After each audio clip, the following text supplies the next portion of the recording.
Good evening, everybody. This is your bipolar buddy, Ren, saying, hey, how you doing today? I thought one thing that might be worth talking about is why does therapy feel like a waste of time? Does it for you? It doesn't for me personally, but I think it does for a lot of folks. So let's talk a little bit about this. What makes therapy good versus bad therapy? The first step, which is really the hardest, quite honestly, is finding a therapist that you have a good relationship with, that you feel comfortable with, that uses a therapy that fits your not only your goals but also your personality and who you are. For example, like, do you go to dialectical behavioral therapy to learn to be able to converse about feelings?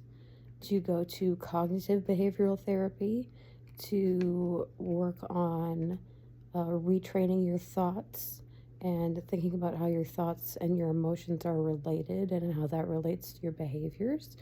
Is that what's needed for you?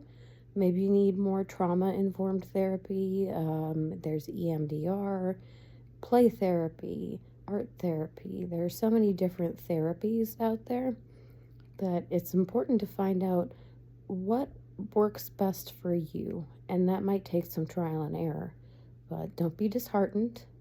It takes a long time sometimes to find a really good therapist who you'd like. And when you do find that therapist who you like, it's worth it. It's all worth the wait and the hassle. So, yeah, definitely get to know yourself a little bit and what your goals are. And shop around a bit for a therapist. Don't just settle on the first one because you found their name and they seem okay or whatever. If you don't like them, don't stick around. Find a new therapist. It's called, often within the community, firing your therapist.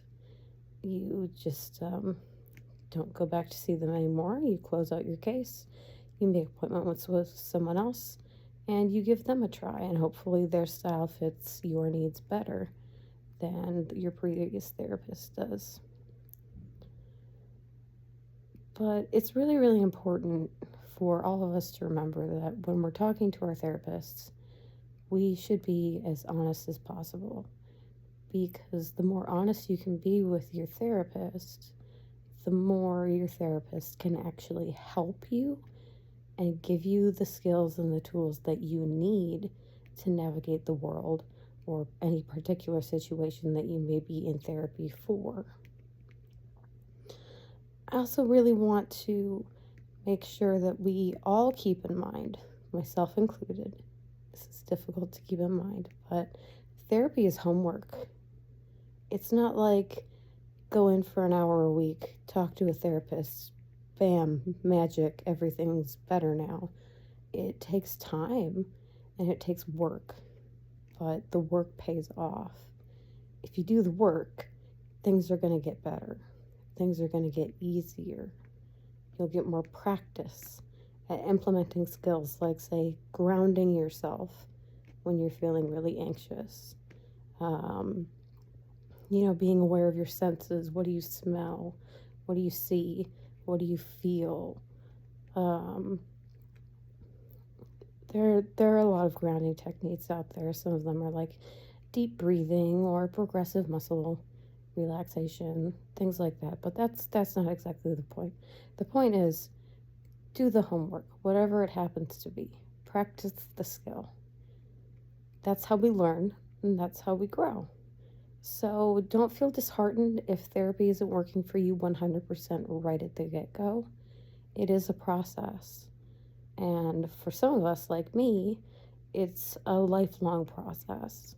I will be in therapy for the rest of my life. And that's okay, because I know that I need it to be a healthy person.